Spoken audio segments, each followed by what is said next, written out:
그러면 또 오후 시간 이어서 잘 배워보겠습니다.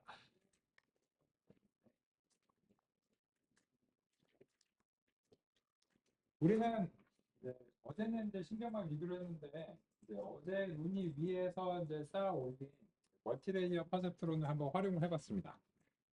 그래서 이 멀티레이어 퍼셉트론의 이제 구성은 이제 매우 이제 소박하죠. 그냥 이제 은닉층 하는데 간섭이 있고 이제 출력은 이제 이중 분류 출력에 맞춰서 이렇게 수행해요. 근데 이게 어제는 영상 분류를 잘했다 그런 이제 모양이고요. 거의 이제 유사한 모양이다라고 하는 점입니다. 그러면 이게 영상이 됐든 아니면 어제 소개해드렸던 이제 붓꽃 데이터가 됐든 그리고 이제 지금과 같은 텍스트 데이터가 됐든 형태를 맞춰주면 일단 멀티레이어 퍼센트로는 어쨌든 하기는 합니다. 그래서 이제 한번 돌아가는 모습을 봤습니다. 그런데 이제 이게 도라는 같고 그래서 훈련이 이제 그 된 것으로 보이는데 그래서 이제 정확도가 90%까지 이제 올라갔음에도 불구하고 실제로 이제 테스트 데이터에서는 그러한 정확도를 이제 기대할 수 없었습니다. 이런 문제는 이제 기계학습의 이제 전형적인 이제 문제죠.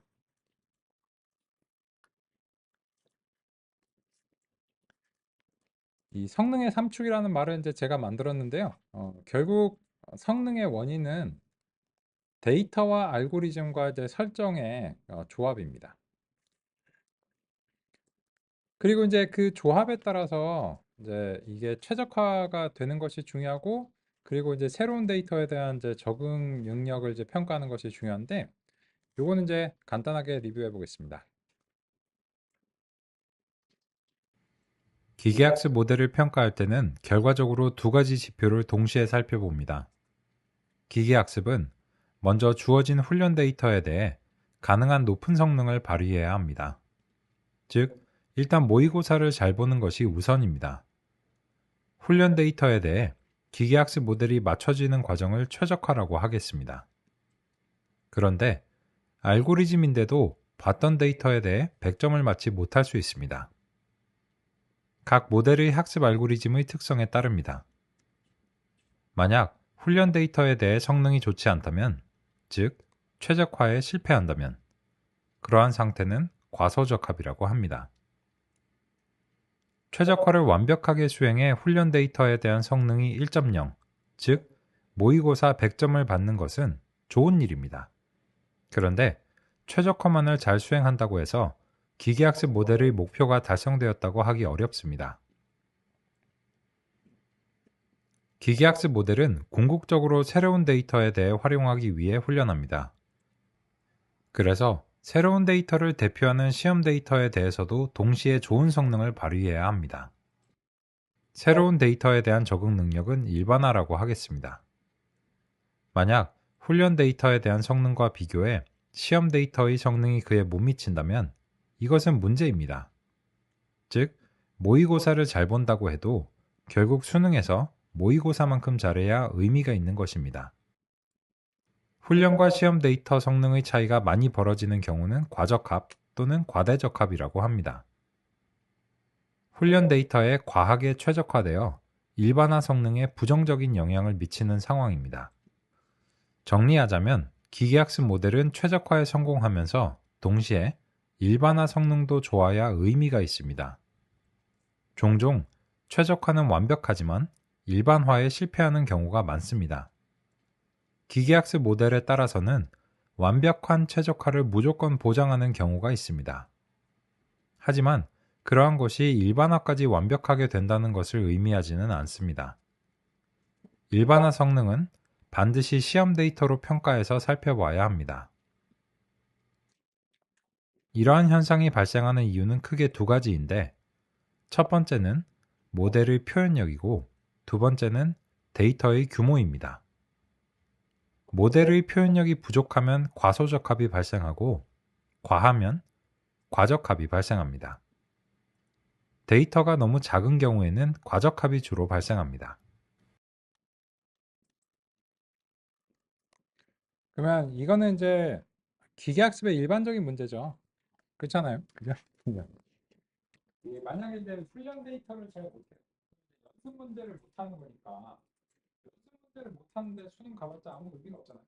의미가 없고. 근데 이제 연습 문제를 완벽하게 해결을 해도 수능에 가서 점수를 못 받으면 의미가 없죠. 그래서 결국 이제 응용을 할 수 있는가가 그 관건인데 지금 우리한테 그 응용의 문제가 이제 심각하다라고 할 수 있습니다. 그래서 이제 현재 실험 결과는 이제 우리가 이제 판정을 내리자면 과적합으로 심각한 과적합으로 이제 판정을 내려야 됩니다. 왜냐하면 뭐 연습 문제는 곧잘 푸는데 왜 시험 그 모의고사나 수능은 망하냐 이러는 거죠. 그죠? 그러면 이제 이 원인은 이제 다양합니다. 다양한데 그래서 이제 그 원인과 관련해서 우리가 이제 고민을 하고 싶습니다. 같이 이제 고민을 할 차례고 그리고 이제 고민을 이제 해나가고 싶습니다. 그 전에 한 가지 이제 예시 데이터를 좀 다운로드를 받겠습니다. 요거는 당장 쓸 거는 아닌데 이제 그 곧 쓰게 되니까요. 그래서 이제 다운로드가 시간이 소요될 것을 대비해서 미리 좀 다운로드를 진행하도록 하겠습니다.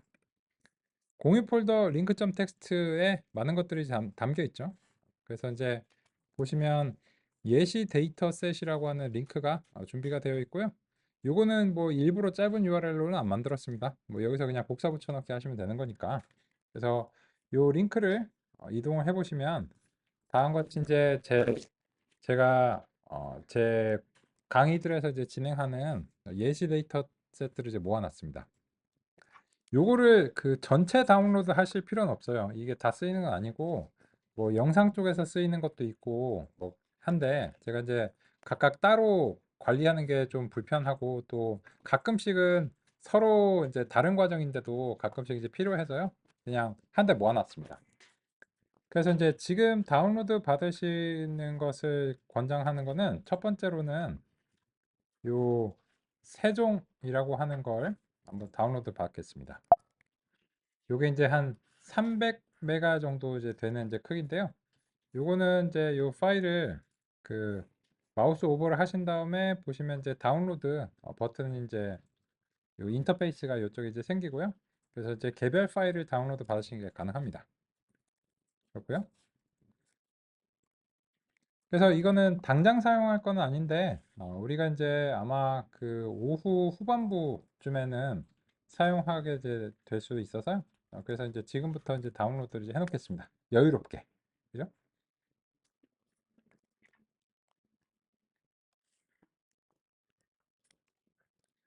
참, 줌 화면 시작 안 했네요. 줌 화면 시작도 다시 하고 하겠습니다. 네.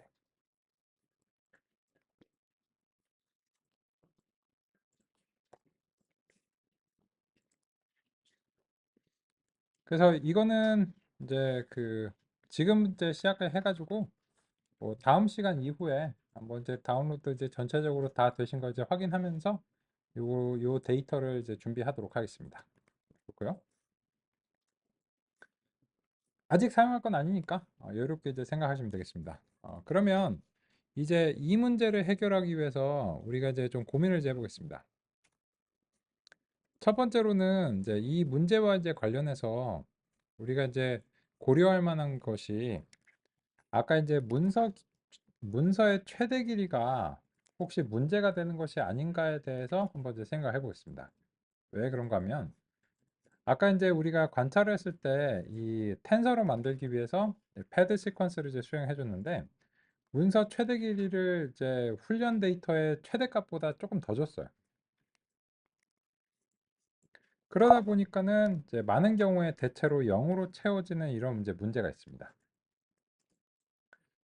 그래서 이런 문제가 생기면 어떤 이제 낭비가 이제 발생하냐면 이런 낭비가 됩니다. 어제 우리가 이제 그 퍼셉트론의 이제 동작과 관련해서 다음과 같은 표기를 정립을 했죠.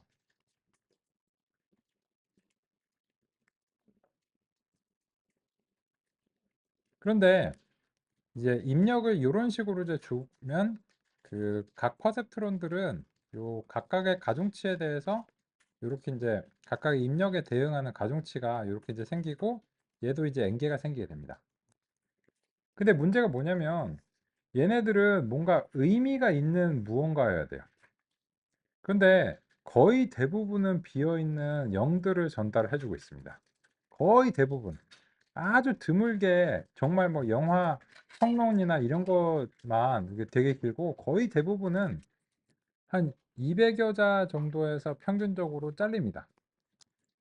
그러면은 2300개의 특 속성들은 거의 대부분 0입니다. 그러면 이거는 이제 무의미한 게 되는 거죠. 왜냐면 임의의 이제 속성이랑 가중치가 이제 서로 곱해지는데 여기에 대해서 둘 중에 하나가 0이면 얘가 빵 나오잖아요. 그죠? 그러면은 이게 이제 무의미한 작업이 이제 될 수 있습니다.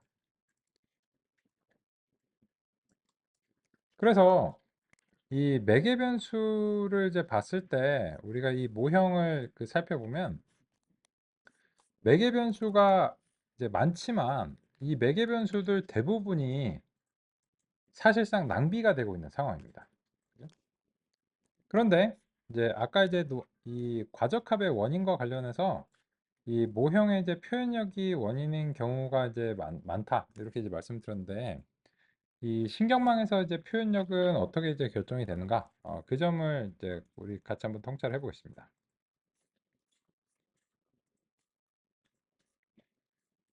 아까 이제 논의드린 대로 신경망은 이제 입력과 출력의 개수에 따라서 매개 변수의 개수가 증가합니다. 매개 변수의 개수가 증가한다는 거는 이제 비유적으로 말씀드리면 손가락이 많아지는 것과 마찬가지입니다.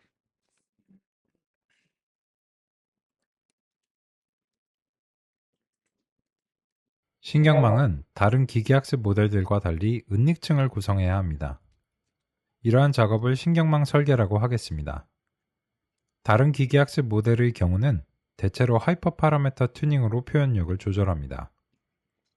신경망의 경우는 은닉층의 구성이 큰 틀에서 표현력을 결정합니다.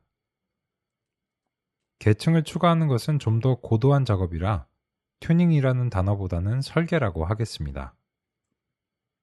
신경망 설계는 은닉층으로 이루어집니다. 은닉층의 뉴런의 개수와 이러한 것들이 연결되는 방식이 주요한 고려사항입니다. 은닉층의 뉴런을 추가하면 모델의 표현력이 풍부해집니다.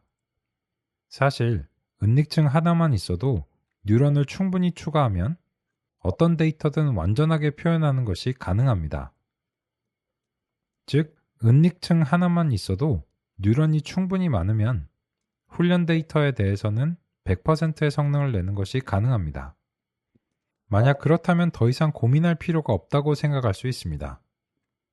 하지만 기계학습 모델은 훈련 데이터에 대한 최적화가 첫 번째 문제이고 그와 동시에 새로운 데이터에 대한 적응력, 즉 일반화 성능도 최적화와 유사하거나 동일한 수준으로 만드는 것이 중요합니다. 단일 은닉층으로 많은 뉴런을 사용하는 경우 대체로 훈련 데이터에 과적합되어 일반화 능력은 좋지 않을 수 있습니다. 이러한 문제는 은닉층을 추가해 보다 깊은 모델을 만드는 방식으로 해결해 나갑니다. 깊은 모델은 각 은닉층 뉴런의 개수가 상대적으로 적으면서도 복잡한 함수를 표현하는 것이 가능합니다. 단일한 함수로 데이터를 한 번에 모델링하기보다는 전문화된 여러 표현을 찾고 그것들을 조합한다고 할 수 있습니다. 전체적으로는 더 적은 학습 매개 변수를 사용하기 때문에 일반화 성능이 향상됩니다. 하지만 계층 수가 많아지면 최적화가 보다 어려워집니다. 그래서 신경망 설계는 최적화와 일반화의 균형점을 모색하는 방식으로 은닉층 뉴런 수와 계층 수를 찾아 나가는 과정이 필요합니다. 이러한 과정은 실험적으로 여러 구성을 살펴보는 수밖에 없습니다. 즉 어떤 문제에 대해 은닉층 뉴런의 개수가 몇 개 정도 범위일지 또는 몇 층이 필요할지를 미리 짐작할 수 있는 방법은 없습니다. 그러면 그래서 어쩌자는 거냐? 여기죠. 이 손가락이 너무 지나치게 많아지는데 사실상은 유효한 손가락이 아닌 것들이 많다는 겁니다. 그죠? 그래서 이제 이 문제를 해결하기 위해서 우리가 한 가지 현재로서 취할 수 있는 이제 시도는 이제 이 문서의 최대 길이가 이렇게 이제 되면서 가중치가 낭비되는 것을 이제 해결하기 위해서 아까 이제 분석에 따르면 평균 값이 한 240여 개니까 오케이 그래 좋아. 그러면은 한 300개 하자. 약간 뭐 평균을 좀 이렇게 지나치는 것들도 있으니까. 근데 그런 판단을 하실 때는 이제 이런 히스토그램을 이제 보시면서 판단하는 거예요. 그래서 대강 요쯤인데 그래서 여기서 조금 여유를 줘가지고 한 여기서 자르자는 거죠. 그러면은 거의 대부분의 문서가 이제 속하고 나머지는 이제 어, 그 이후의 얘기들은 그냥 잡다구리한 사설로 취급하는 거죠. 그러면 한번 변화를 살펴보겠습니다. 문서의 최대 길이를 논의드린 이유로 인해서 300 정도로 이렇게 줄인다라고 하겠습니다. 그리고 나서 X트레인하고 X테스트의 쉐입을 살펴보시면 이제는 이제 300으로 이렇게 주는 것을 확인할 수 있습니다. 좋은 소식은 그냥 이것만 바꾸고 나서 나머지 코드는 그냥 수정 없이 다 실험을 할 예정이기 때문에 별로 수정하실 건 없고요. 관찰만 잘 하시면 되겠습니다. 그러면 이제 이렇게 이제 줄이고 나서 우리가 문서 분류 모형을 이제 살펴볼 텐데 일단 아직은 그 학습을 잠깐 학습을 그냥 해버릴까요? 학습을 그냥 이제 해보겠습니다. 그리고 아까 이제 문서 최대 길이로 요 인풋을 줬는데 하드 코딩 하지 않고 문서 최대 길이 변수를 참조하도록 되어 있기 때문에 역시나 수정하실 게 없습니다. 수정할 게 없고요. 그리고 나서 그냥 이거를 이제 실행해서 돌려버리겠습니다. 그러면은 아까 동작했으면 지금도 동작해야 됩니다. 동작해야 되고 지금은 아까보다도 약간 적은 시간 내에 끝나는 걸 확인할 수 있습니다. 왜일까요? 그와 관련해서 우리 이제 이 모형의 그 첫 번째 계층의 매개 변수에 대해서 관찰을 해보겠습니다. 아까는 이게 얼마였냐면 60만 개 이상이었습니다. 근데 지금은 거의 한 10분의 1로 줄어들었습니다. 그러면서 아까는 한 3메가바이트가 조금 안 됐는데 지금은 300킬로바이트밖에 안 됩니다. 그 왜일까요? 왜냐하면 아까는 요 입력과 출력의 개수에서 입력 이제 출력은 256으로 딱 고정되어 있고 그래서 이제 편향도 256을 이제 더해 주는데 요 앞에 곱해지는 이제 숫자가 입력의 크기를 따르기 때문에 여기가 2500이 되느냐 아니면 지금처럼 300이 되느냐 이런 이제 문제입니다. 그래서 2500에서 300으로 거의 10분의 1 가깝게 줄었기 때문에 어, 매개 변수의 개수 자체도 그에 이제 비례해서 규모가 줄어든 것을 확인할 수 있습니다. 근데 이거 왜 한다고? 이런 거죠. 우리 손가락이 왜 하필이면 5손가락일까요? 이게 그 공상과학 영화 보면은 외계인이 손가락 막 3개 가지고 있고 그렇잖아요. 그죠? 그러면은 6손이 7손이 8손이라고 왜 안 됐을까요? 이게 5손가락이면 사물을 짚고 조작하는 데 있어서 웬만하면 충분하기 때문에 진화적으로 5개로 어느 정도 결정되지 않았을까요? 그래서 그 우리 집 강아지 같은 경우에도 그리고 고래 같은 경우에도 손가락의 기본 틀은 5개인 걸로 알고 있습니다. 근데 이제 그 약간씩 이제 변형이 있는데 그래서 사람이 지금 이제 5개잖아요. 3개면은 3차원 평면 이제 2차원 평면을 고정시킬 수가 있어요.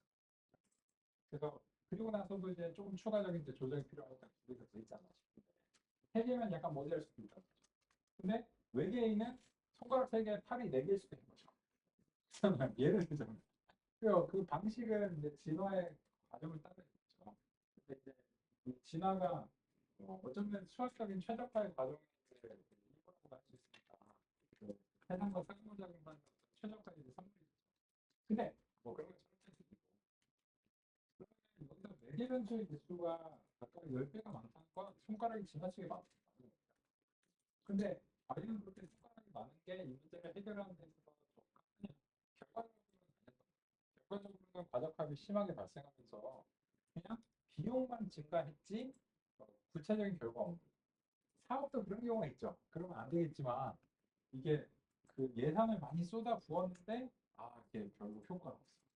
뭐 예를 들어서 뭐 저출산 대책 뭐 이런 것들 뭐 좀 비판 맞잖아요. 그죠? 그래서 뭐 돈은 뭐 몇 조 원 들어갔다는데 뭐 이렇게 결과가 별로 없어. 그게 매개 변수가 증가하면 그렇게 돼. 그래서 그러면 어떻게 될까요? 매개 변수를 우리가 적절한 형식으로 줄이면서도 효과가 있도록 만드는 게 신경망 구상의 이제 핵심입니다. 그래서 이제 다른 것은 형식으로 사실상 0으로 다 채워진 것들 때문에 매개변 수가 쓸데없이 증가했는데 엄청나게 아까 6천만 개까지 갔었죠.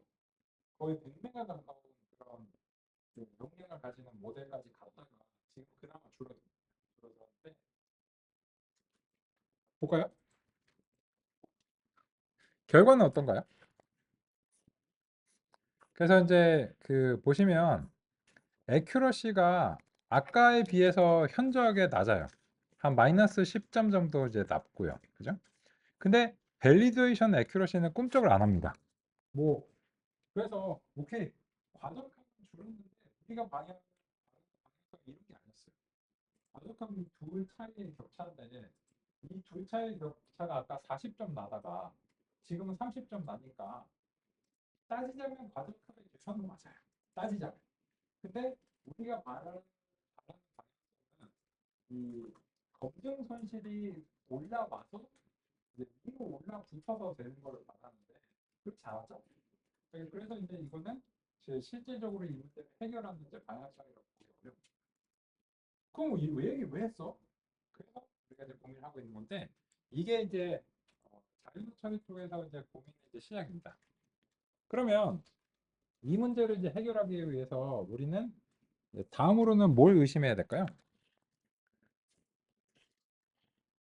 다음으로는 이제 알고리즘만 의심을 할 게 아니고 이 데이터가 올바르게 표현이 되어 있는가? 그런 점에 대해서 좀 의심을 해야 됩니다. 그러면 이제 이 점을 의심하기 위해서는 우리는 이제 뭘 의심해야 되냐면 지금은 뭘 사용하고 있을까요? 지금은 요거를 그 정수 시퀀스를 그대로 입력으로 사용하고 있습니다. 그런데 상위들의 이유로 인해서 이 정수 시퀀스는 바람직한 입력은 아닙니다. 왜 그런가는 이제 의미를 따져야 됩니다. 제가 요 숫자는 그냥 제 맘대로 그냥 써놓은 겁니다. 그냥 이제 보여드리는 예시로 썼고 그래서 아기, 천사 뭐 이런 식으로 해놨어요. 그죠? 근데 그러면 천사라고 하는 숫자에는 의미가 있을까요? 없을까요? 그냥 제 마음, 그냥 제 마음대로 그 의미가 없어요. 의미가 없고 그러면 엄마 여기는 100번 하고 아빠는 21번 하고 아기는 1004번인데 아무런 의미가 없어요. 이 수치 자체. 근데 어제 이제 생각해 보시면 숫자는 의미가 있어야 됩니다. 어떤 경우에 의미가 있나요?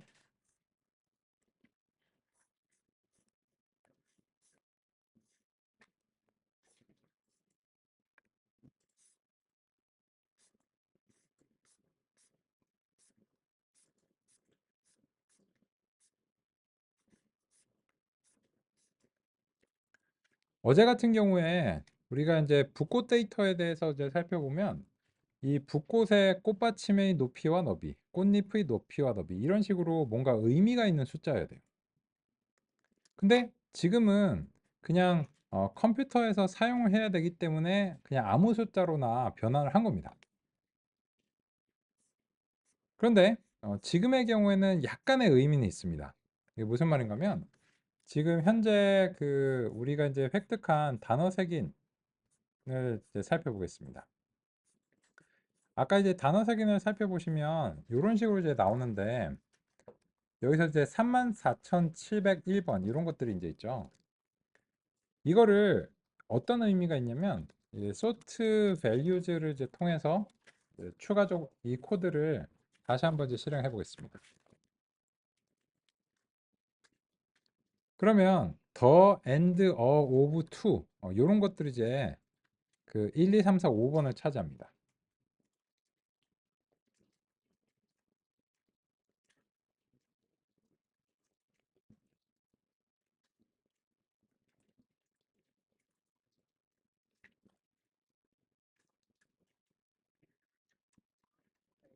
그리고 반대로도 한번 살펴보시겠습니다.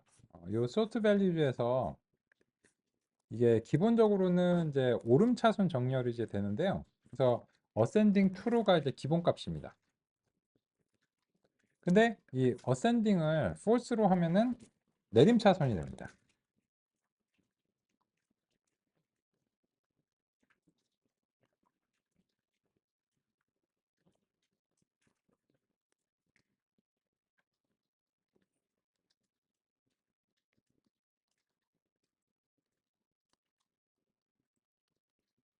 그죠?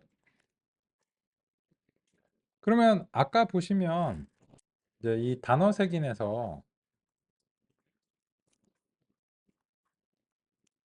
요 1번부터 시작되는 거고 여기는 이제 어휘의 이제 개수 정도로 이제 끝나겠죠. 근데 여기 보시면 여기에서는 뭐 어라든지 더라든지 오브, 엔드 요런 것들이 이제 있고요. 지금 요 끝부분을 지금 살펴보고 있는데 요 끝부분에서는 이건 뭐야? 싶은 것들이 이제 있습니다. 그죠? 이건 뭐지? 이런 거요. 요건 뭐지? 이런 것들이요. 그래서 이 단어 색인 사전은 이제 어떻게 구성이 됐냐면 그 이 훈련 문서에서 이런 단어들의 이제 그 도수를 기반으로 해서 많이 사용되는 단어일수록 어 먼저 등장하도록 구성이 되어 있습니다. 이 도수가 이제 문장 내에서 이제 빈도를 이제 반영하는 겁니다.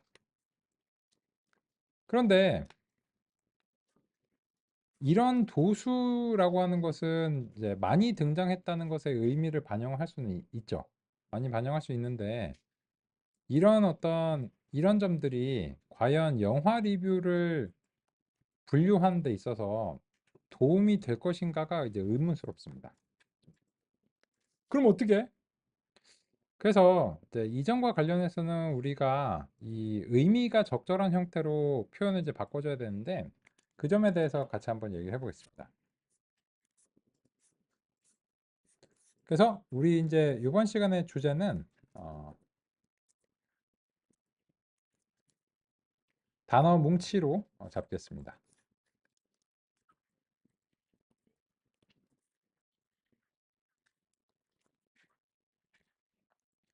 이거는 이제 좀 제 맘대로 번역한 건데요. bag of words 이렇게 이제 하고요. 여기서 이제 bag of words라고 하는 것은 여기서 말하는 이제 bag이라고 하는 것은 그 멀티셋을 이제 의미하고요. 요거 이제 반대되는 이제 말은 집합으로서의 셋입니다. 그 보통은 이제 그 집합은 중복을 허용하지 않죠. 그래서 이제 고유한 원소의 원소 묶음이죠.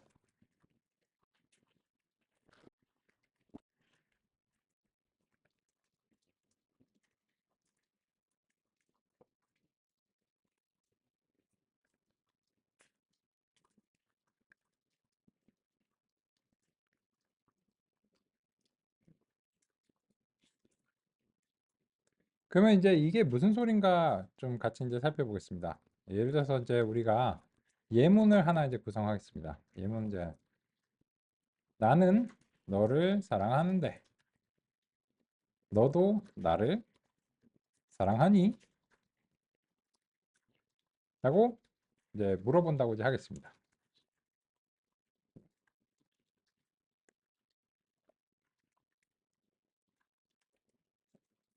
그러면 이제 여기에 대해서 이제 만약에 이제 형태소 분석을 이제 수행한다 라고 하면 이거를 이제 일단 수동으로 해볼게요. 그죠? 이 형태소재 분석을 수행하는데 이제 예문에서 만약에 우리가 스플릿을 통해서 띄어쓰기를 기반으로 이렇게 이제 수행한다고 이제 해보겠습니다.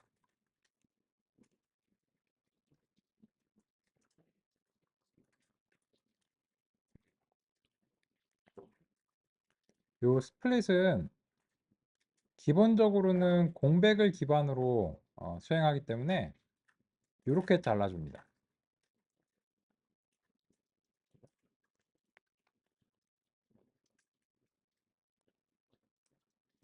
그런데 이거는 보통 우리가 원하는 형태소가 아닙니다. 이거는 이제 한국말에서 뭐라고 부르냐면 이거는 어절입니다.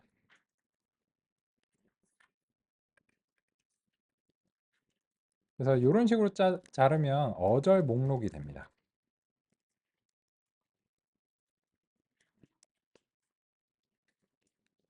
근데 실제로는 이 어절만으로는 이제 부족합니다. 왜냐하면 여기서 등장한 단어를 보시면 나, 어휘에 대해서 우리가 생각해 보면 어휘는 나, 너, 사랑하는데 너도 나를 사랑하니 이렇게 이제 되는데 이 어절을 형태로 잡으면 어떻게 되냐면 나는이 하나의 고유한 단어가 됩니다.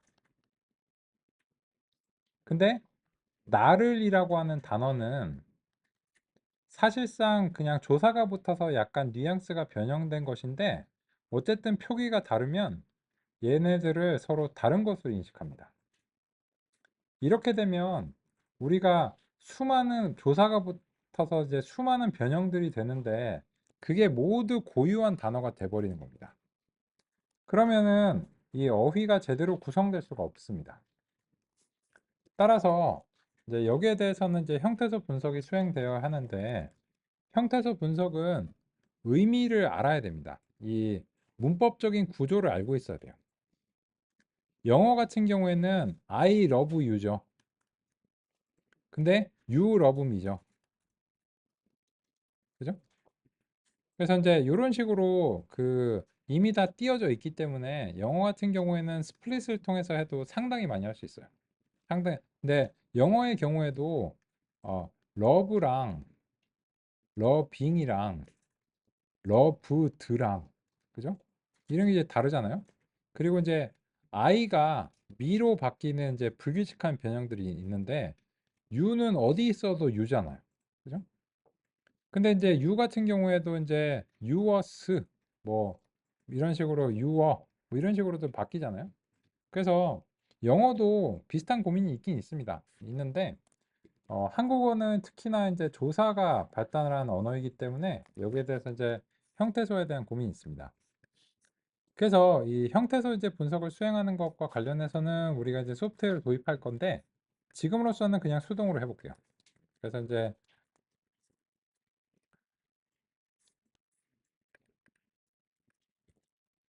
이건 이제 형태소 분석은 우리가 과정을 거쳐서 살펴볼 예정입니다.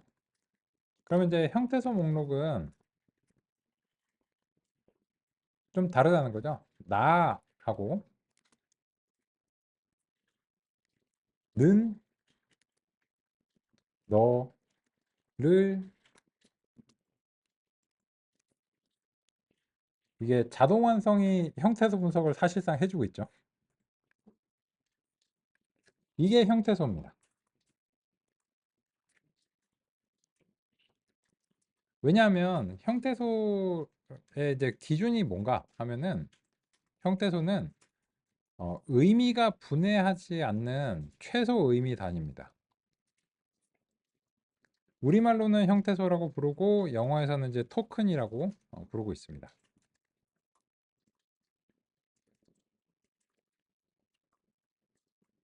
나는 더 이상 분해가 안 되죠. 근데 나와 는은 분해해야 됩니다. 왜? 요 나라는 게 는이랑 붙을 수도 있고 르이랑 붙을 수도 있잖아요.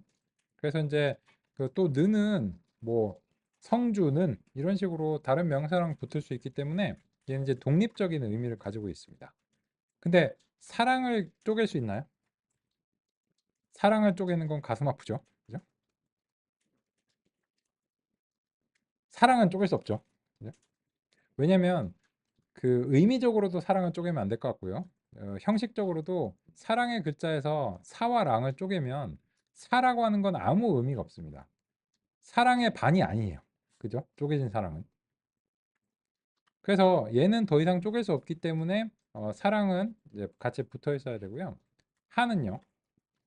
요거는 하다 이런 식으로 이제 동사형으로 만들어주는 거죠. 우리말에서. 근데 하다, 하는데, 하니, 하고, 하서 이런 식으로 얘네들은 이제 어미입니다. 그래서 뉘앙스를 이제 바꿔주는 거죠. 따라서 이 하다가 이제 별개로 이제 쪼개져야 된다라고 이제 생각하고요. 또 이제 문장 부호들은 그냥 별도의 이제 의미를 갖고 있기 때문에 이렇게 이제 쪼개져야 됩니다. 그래서 이런 이제 논의를 유치원 아기들이랑 하면 힘들겠죠. 그죠? 근데 그 중고등학교 정도 이후에 이제 교육을 받은 한국에서 교육을 받은 사람들하고 얘기하면 그렇지 이렇게 생각하겠죠. 그래서 근데 왜 그런가요? 그 if else 한번 써보세요. 이걸 쪼개는 방법. 은근히가 웬일에서 쪼갤 수 있을까요? 하는 데는 어떻게 쉽지 않죠. 그래서 옛날에는 실제로 이거를 if else문으로 작성해서 쪼갰습니다. 그게 뭐냐? 그게 그 어제 체험하신 그 포에네파이에서 맥캣 이렇게 불러가지고 형태도 분석해 보셨잖아요. 걔가 거의 사실상 규칙 기반입니다. 통계적으로 규칙 기반이고 그 정도 됩니다. 근데 요새는 이제 더 이상 그런 것들 사용하지 않고 있습니다. 근데 현재 논의사항은 아직 거기가 아닙니다. 현재 논의사항은 우리가 여기로 갈 건데 지금 논의사항은 이게 아니라서 그래서 그냥 간단한 형태라서 이렇게 이제 설명했습니다.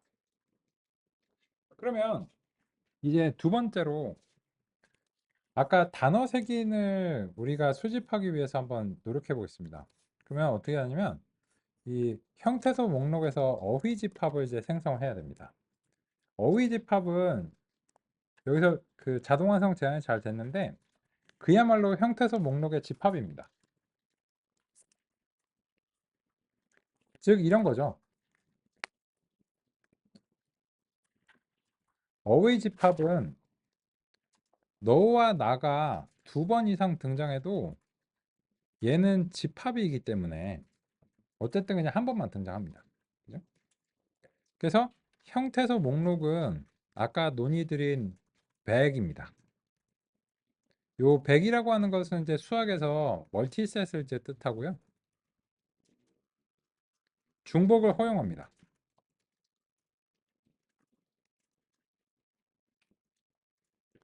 그런데 우리가 이제 그 이 정수인 코딩을 위해서 필요한 어휘 집합은 셋입니다. 그냥 집합. 그래서 이제 다음 같은 방식으로 우리가 이제 수행을 하는데요.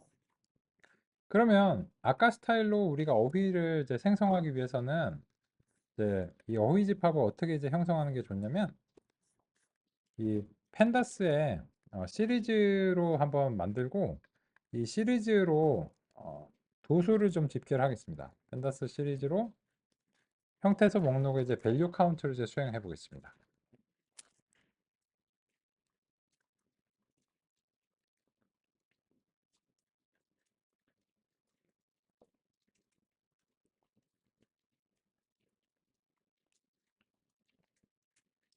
그러면 나, 너를이 두 번씩 등장했어요. 사랑도 두 번 등장했고 하가 두 번 등장했고 는 한 번, 는데인데 요것도 사실은 이게 쪼개지는 게 맞는 것 같아요. 그죠? 하는 하고 이제 대가 이제 쪼개지는 게 맞는 것 같은데 그냥 적당히 이제 하겠습니다.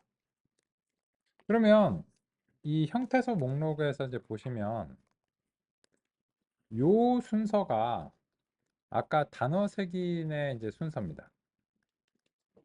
왜냐하면 이제 빈도가 높을수록 먼저 이제 어, 이제 낮은 숫자를 우선적으로 이제 배정하고 있기 때문에 그렇습니다. 그러면 이제 이게 형태소 이제 도수인데요.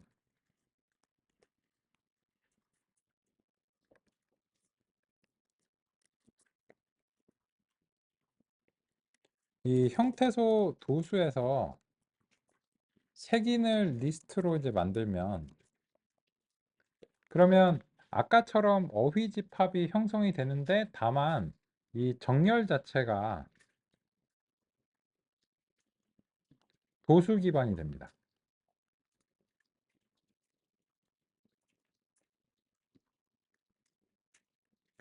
이거랑 그 위에를 이제 살펴보시면 요게 그냥 일반적인 셋으로 만든 거죠, 바로. 근데 이렇게 이제 하셔도 되는데 그 현재 우리가 사용하고 있는 이제 단어 세기는 이런 과정을 거쳐서 이제 만들어졌다. 한번 이제 체험을 해봤습니다. 앞으로 직접 하실 일은 없을 겁니다. 다만 한 번은 만들어 보시면 공감이 되실 것 같고요. 그래서 이제 만들어 봤습니다. 그러면 이제 이 둘을 보시면 얘도 집합이고 얘는 이제 리스트이긴 하지만 중복이 없기 때문에 얘도 이제 집합입니다. 그래서 이제 요 to 리스트를 이제 셋으로 이제 만들면 그런 경우에는 이제 보시면 이제 이 셋은 정렬 자체가 없기 때문에 그래서 이제 우리가 원하는 형태가 아닐 수 있어요. 그래서 이제 실제로 이제 어휘 집합을 단어 세 개는 이제 만들고 싶다 하면은 요런 이제 어휘 목록에서 만들어야 됩니다. 그래서 이제 어휘 목록을 리스트로 이제 획득을 하고요. 그리고 나서 이 어휘 목록에서 어휘를 이제 하나씩 꺼냅니다. 그러면서 여기에다가 이 어휘들을 이제 하나씩 꺼낼 때 이뉴머레이트를 이제 수행해서 여기서 이제 1번부터 뭐 혹은 이제 3번부터 0, 1, 2, 3 뭐 아까 같은 스타일로 그 컨트롤 문자들 빼고서 이제 한다라고 이제 생각하면 이렇게 하고 이 어휘 목록을 이제 어떤 그 색인하고 어휘 이 두 개를 이제 잡고 그 다음에 이제 어휘에 대해서 색인 값을 이제 할당하면 이게 뭐가 됐냐? 단어 색인 사전이 되는 겁니다. 근데 이거는 예문 단어 색인 사전이라고 할게요. 왜냐하면 이거를 갱신을 해버리면 위에 있는 단어 색인 사전이 갱신이 돼버리니까요. 그래서 이제 이거는 개념 이해를 위한 거니까 예문 단어 색인 사전이라고 좀 따로 부르겠습니다.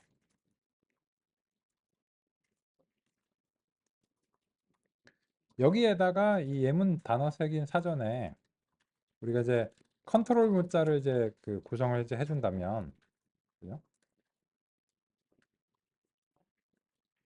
이런 식으로 그 패드랑 스타트랑 이제 언노운 뭐 이런 식으로 그 갱신을 이제 해주겠습니다.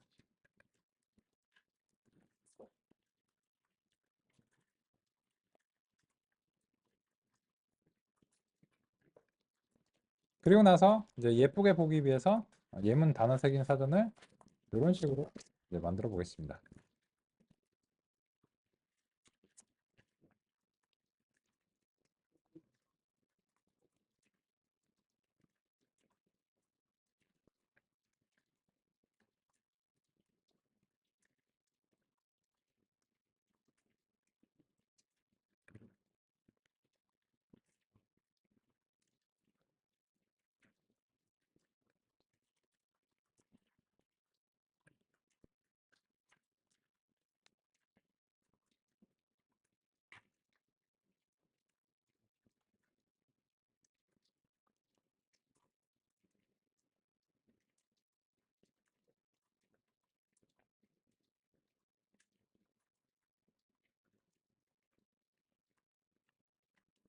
잠시 확인하는 시간 갖겠습니다.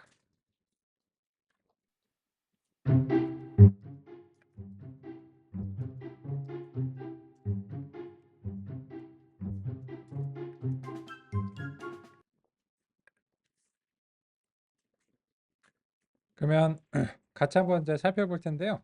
이제 여기까지 하신 활동들이 교재에 반영되어 있다는 점을 이제 싱크를 맞추면서 이번 시간 마무리해 보겠습니다.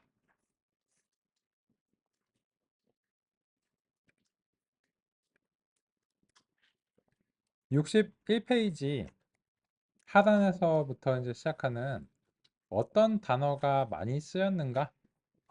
라고 하는 이제 이런 부분을 같이 한번 확인해 보시겠습니다. 이미 설명도 다 들으셨고 여기에 대응하는 실습도 이제 진행된 상태니까 이거를 보고서 내가 좀 생각해야 될 때는 요거를 이제 다시 한번 봐야 되겠다. 그리고 현재 내용을 뭐 메모를 하시거나 이런 게 필요하시다면 이제 요 부분입니다. 이 아래쪽에 이제 보시면 수학에서 여기 빼기라고 하는 것은 상대적으로 이제 집합, 셋하고 구분이 되는데 왜냐면 중복 원석을 허용하는 멀티셋이라고 이제 되어 있습니다. 그죠?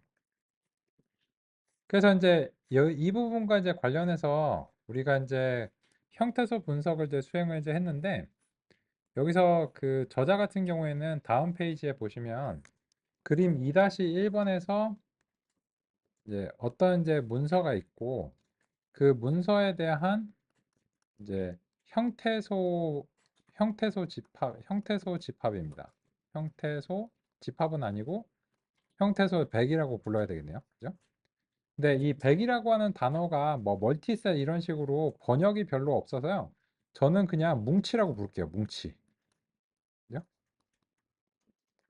그냥 이 그리고 이제 이 저자 같은 경우에는 우아하게도 윤동주의 시를 기준으로 이제 하셨는데 별 하나의 추억과 이런 식으로 했는데 여기 보시면 그 형태소 분석을 해놨어요. 그죠? 아직 형태소 분석 얘기가 안 들어왔기 때문에 이 형태소 분석이 이제 필요하기 때문에 형태소 뭉치를 만들기 위해서는요. 그래서 어떻게 했는지는 보다는 이제 다음과 같이 이제 되어 있습니다. 깜짝이야. 타이머가 됐네요. 그죠? 그래서 제가 정신없이 진행하는 걸 방지하기 위해서 이번 시간 여기까지 살펴보고요.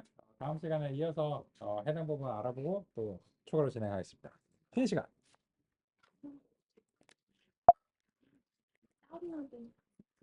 네, 네. 그 다시 화면에서 안내드리겠습니다.